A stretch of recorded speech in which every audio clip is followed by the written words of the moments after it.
Hi, welcome to Exploring the Illusion of Free Will. My name is George Ortega, and in about a minute, we're going to be joined by my co-host Chandler Klebs, coming to us from Lee's Summit, Missouri, which is like about half an hour, I think, from St. Louis, Missouri. Okay, in this episode, which is episode number 199, Chandler and I are just basically going to go over like this. The title is like, why free will makes no sense. We're just basically going to go again over why we don't have a free will. We'll talk about the causality. We'll talk about the hedonic imperative.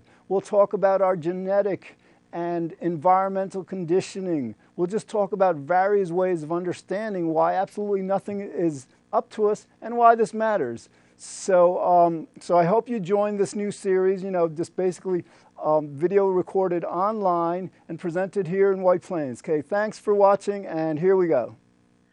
So George, we're going to explain in a variety of ways why we don't have a free will. We can explain this in a number of ways, and so that some people who may not get one explanation can latch on to another explanation and understand it that way. Because we're all different. Because if we had a free will, then we would only require one explanation.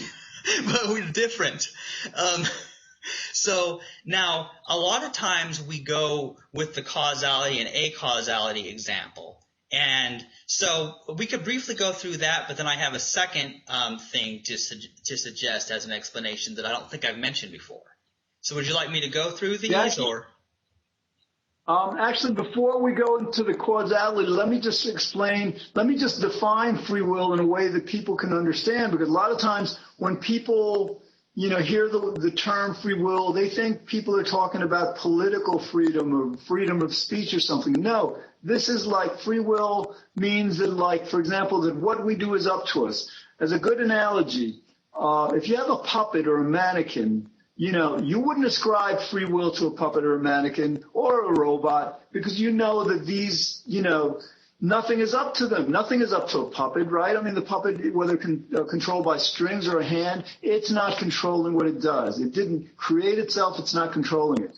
All right. So similarly, because we human beings didn't create ourselves and we didn't program ourselves in terms of our genes and an environment,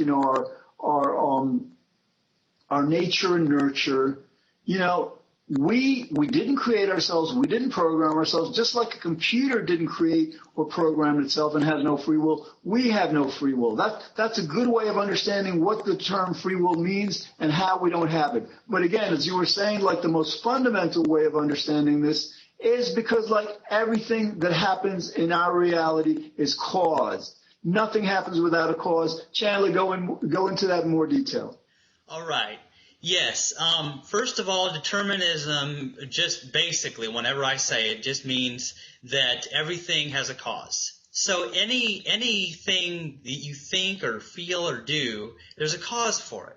But there's a cause for that thing and a cause for that thing. So we have this causal regression that some people like me would say it goes back infinitely, and some people will say, oh, it started with an acausal event that caused the Big Bang. But that doesn't matter, because it goes back to before we existed as a person, so we cannot claim to be the first cause of anything we think or even feel.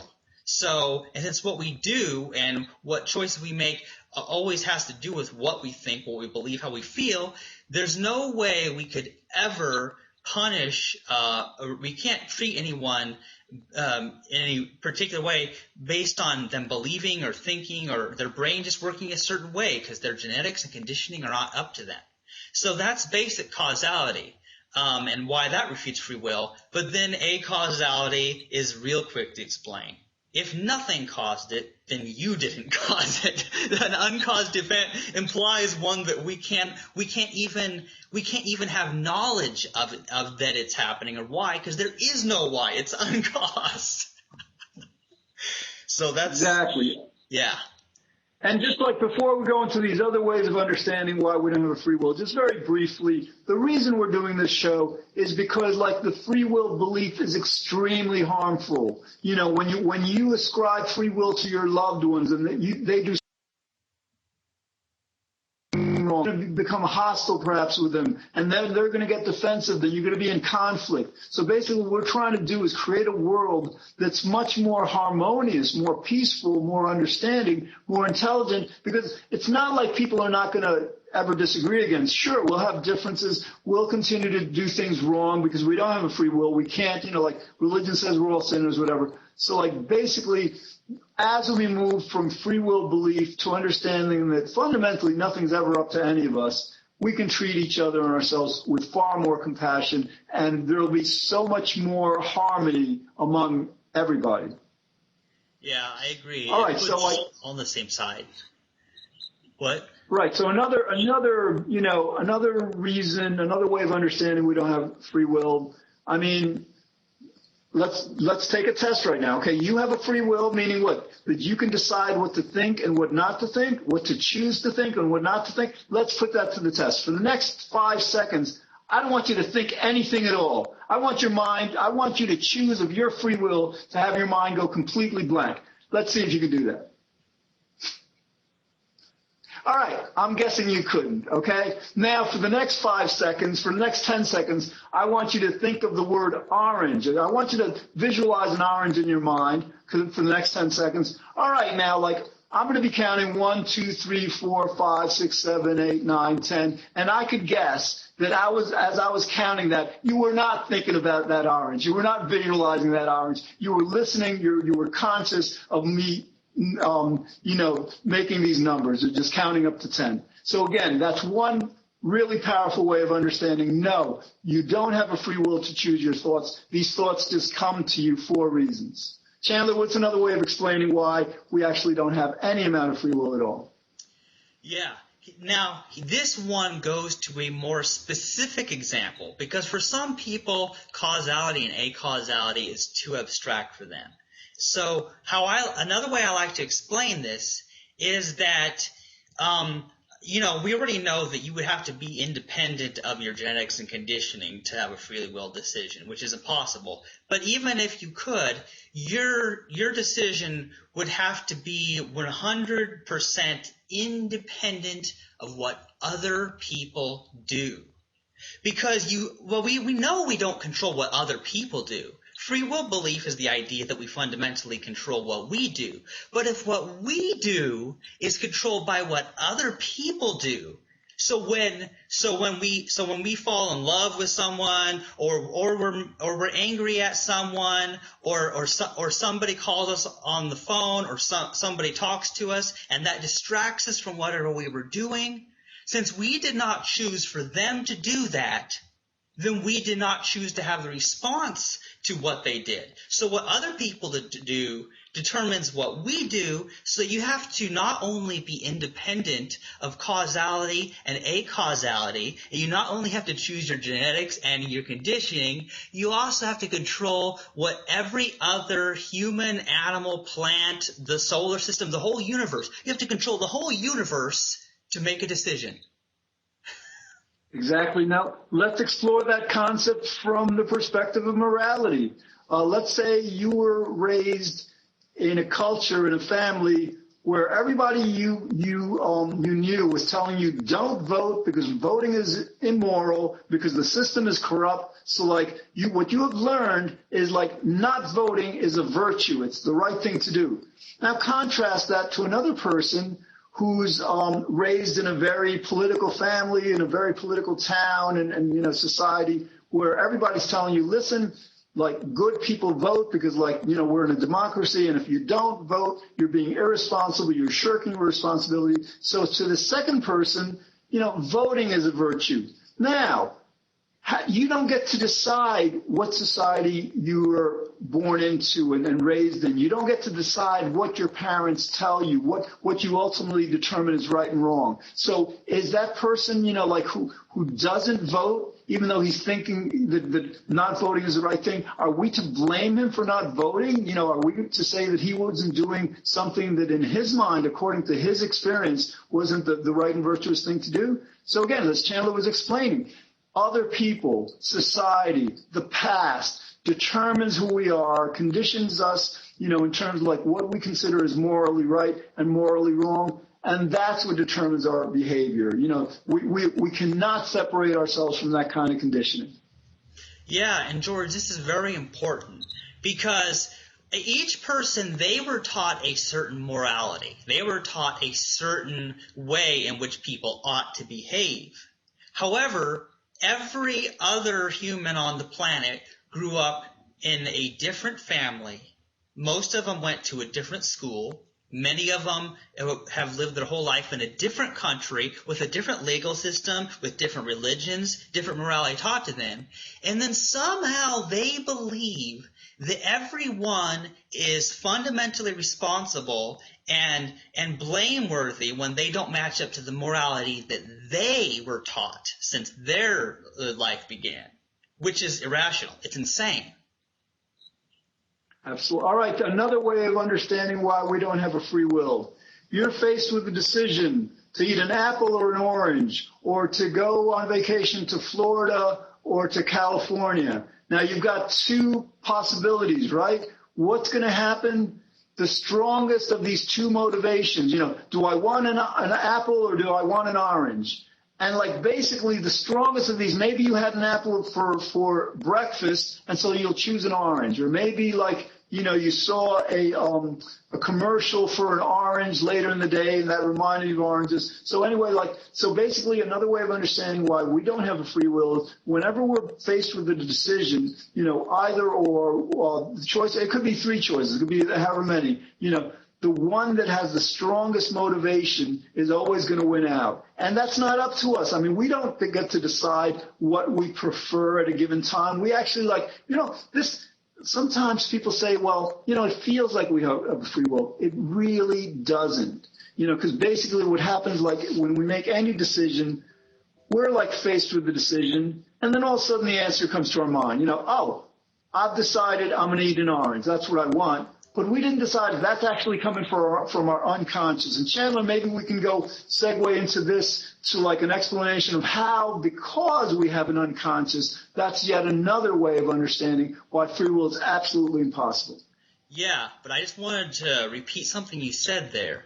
We don't actually feel like we have free will. A lot of people claim that we feel that we're in control, that we feel we have free will, and I don't know what they're talking about because I don't feel that way. Especially right now, I want an orange because you asked me to visualize that orange earlier. So now I'm thinking about an orange. See, you caused me to want an orange, and I don't have any in the house, so now I'm sad. So yeah, I guess we'll talk about the unconscious next. Yeah, so all right, so basically here's another way of understanding why we don't have a free will. We define the unconscious as the unconscious because we're not conscious of it at any given moment. Okay, we might become conscious of what's in our unconscious. Like, for example, let's say I memorize or I recall the concept of a building. Okay, this concept of the building was in my unconscious 10 seconds ago, and I just recalled it now. Okay, we can do that. But the thing is, what you have to remember is that all right, the unconscious is basically what's not in our conscious mind. What is consciousness? Consciousness is simply what we're aware of on a moment-to-moment basis. Okay, consciousness, this is very key, very important. Consciousness is not a data storage mechanism. We don't store data in our consciousness. Right now, I'm conscious of this camera. I'm conscious of hearing myself talk. I'm not conscious of all the vast data that I have stored in memories that's all stored in my unconscious. Now, see if you follow this logic. If all this data, if all this memory is stored in the unconscious, and by definition, we are not consciously aware of that data, at any given time, then obviously what's happening whenever we make any kind of decision is the unconscious is sifting through all its data. Is this a good thing? Is this the right thing? Does this benefit me? What are the moral implications and all? And then then the other part of it is consciousness is not a decision-making process. Again, consciousness is just awareness. So because the data from which we decide anything is stored in the unconscious, then that means that the decision-making process must also be within the unconscious, because the unconscious part of our mind is the only part of our mind that has access to that information. So I know this is a bit complex, but I think you can see that, like, because the memories that we have stored in our mind, are stored in the unconscious, and the unconscious by definition is a part of our mind that we're not aware of. That explains clearly how all our decisions, start in the unconscious, and then the unconscious, if it wants to, because a lot of times it will not tell us why we're making decisions. There actually are a lot of experiments in psychology that show this with hypnosis and all. But so, like, if the unconscious wants to make us consciously aware of not only what it decided, but why it decided it, it can, but it's all at the discretion of this part of our mind that's not up to us, that we're not even aware of. Yeah, let me clarify and simplify this for our audience here. Basically, we are lucky if we can remember from our unconscious the right data at the right time to make the right decision. Because we aren't able to access all our memories. We know this. How come I cannot quote a book that I've read word for word? I don't have the ability to store data in my memory and retrieve it whenever I want, like I can do on the computer. So we don't have this control. It's an unconscious process that decides for us which memory we have at the time. And as Sam Harris would say, you're not free to do that which does not occur to you to do. So a lot of mistakes are simply not remembering a certain thing at the right time. And, like, here's an example. It's like a deck of cards. Like, what are the chances if you have a shuffled deck of cards that you'll intend to pull out the ace of clubs, but you pull out a different card because you don't know which order the cards are in, and our brains are kind of scrambled like that. Okay, but the difference in this example is actually, like, in the example you cited, you're kind of like consciously picking a card, whereas, like, what happens in our brains is that our unconscious is actually picking those cards. So, like, again, because that's where all the decisions are made. All right, another way of understanding why we don't have a free will that's much less complicated than this concept of the unconscious is our biological hardwired programming. If you remember your junior high school science, they may be actually teaching this in the elementary schools nowadays. You'll have learned that all organisms, not just human beings, are motivated. Our fundamental motivation is to seek pleasure and avoid pain. All organisms do that. Now, some organisms arguably don't experience pain and pleasure the way we do. But that's like there's another kind of motivation that's biological that's governing them.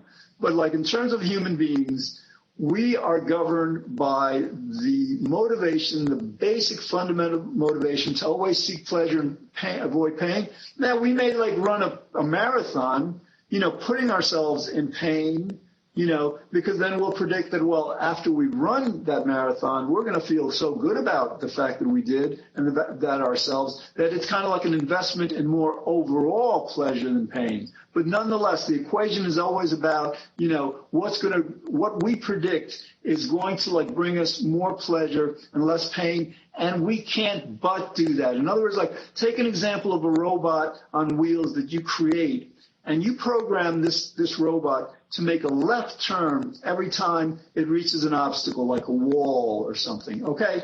Now, this robot, encounters a wall, it makes a left turn. Are you going to say that robot chose to do that? No, it was programmed to do that. It didn't freely choose to make a left turn. So when we are choosing something that we predict is going to bring us more pleasure than pain, it's not a free choice. We're programmed to do that. That's how we were made.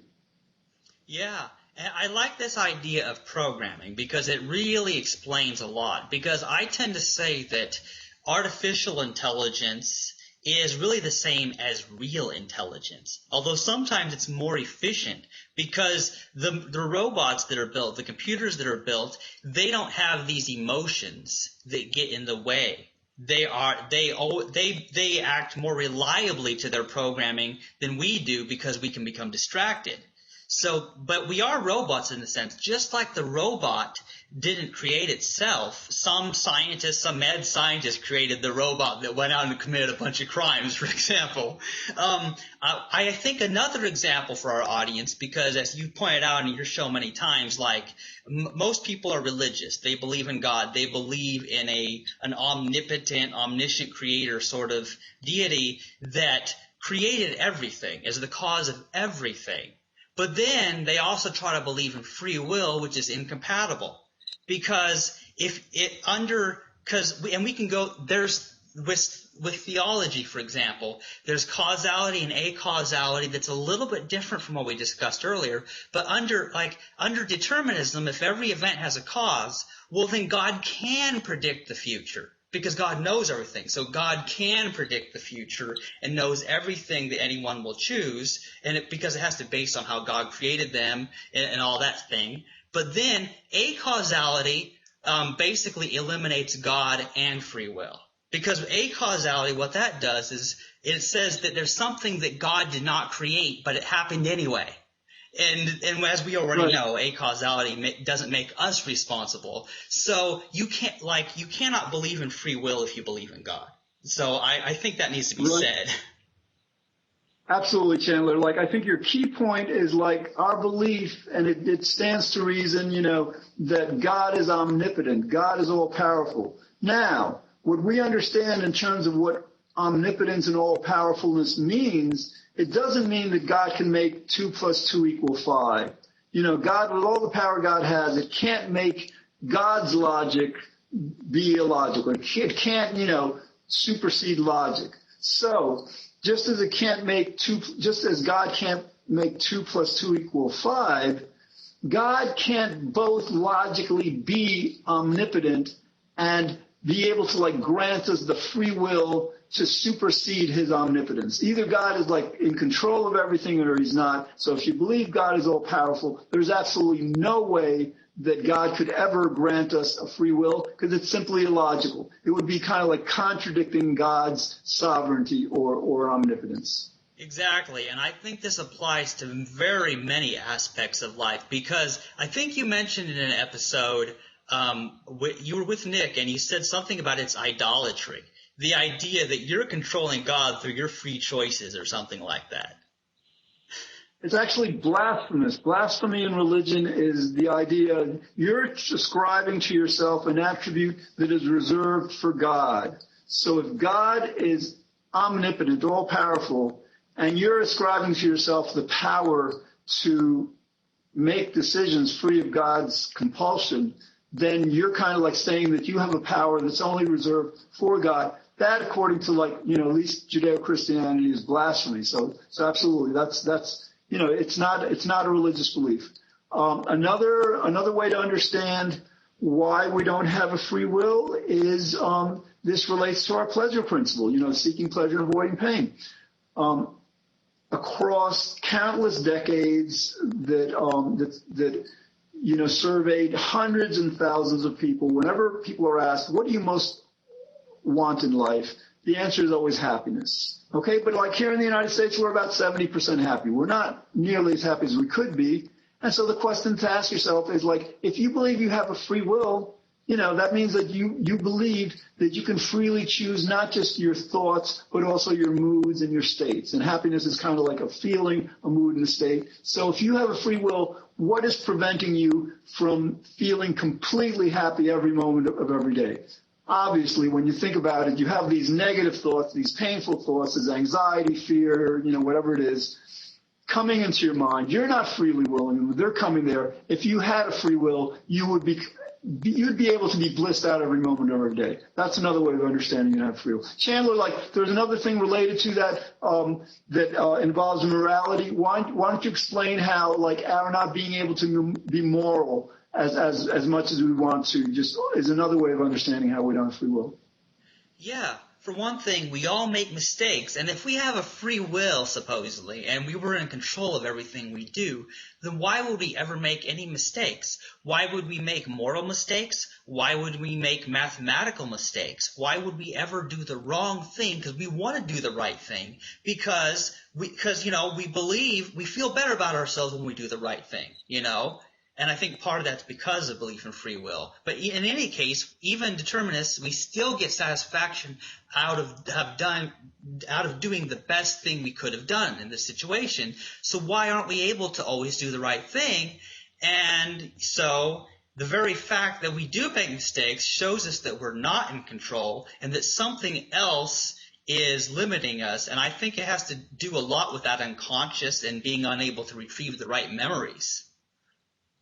Absolutely. And our not being able to be as moral as we would want to be isn't something new. I mean, for example, if we want to go back to religion, the first thing we want to note is that the concept, the term free will, is nowhere in the Bible. It was coined around 300 AD by St. Augustine.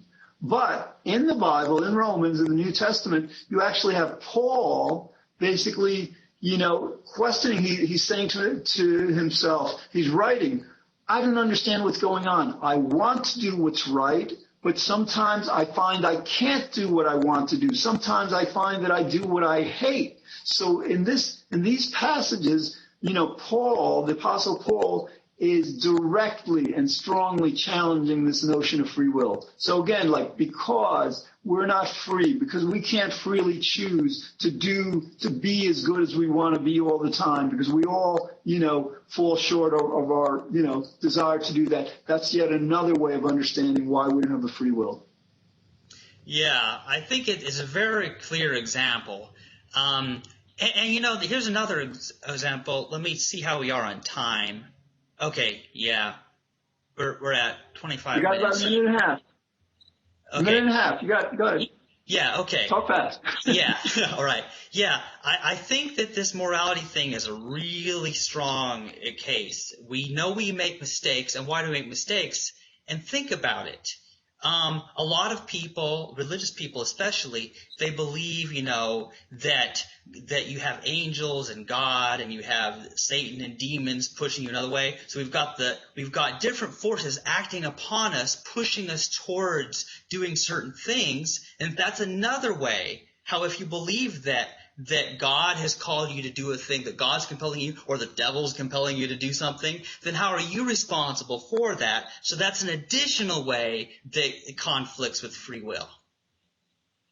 Excellent. All right, so we have, about a minute left or so, minute and a half, whatever. So, let's say again, to recap, there's a lot of ways of understanding why we don't have a free will. And you may have to watch this episode 2, 3, 4 times to get it, because if it's something very new, you're not going to be conditioned to be able to perhaps understand it immediately. But the more you listen to it, the more you hear the arguments, the more sense it will make. And again, the reason we're doing this is because this free will belief is extremely harmful. It's insidious because we don't understand the harm it causes. When the people who are closest to us, the people we love the most, do something wrong, it's because of this free will belief that we'll become angry with them, and we'll want them to be punished. We'll want them to suffer because of this free will belief. To the extent we understand that they don't have a free will, we don't have a free will is impossible, we can be so much more compassionate to them and create such a better world.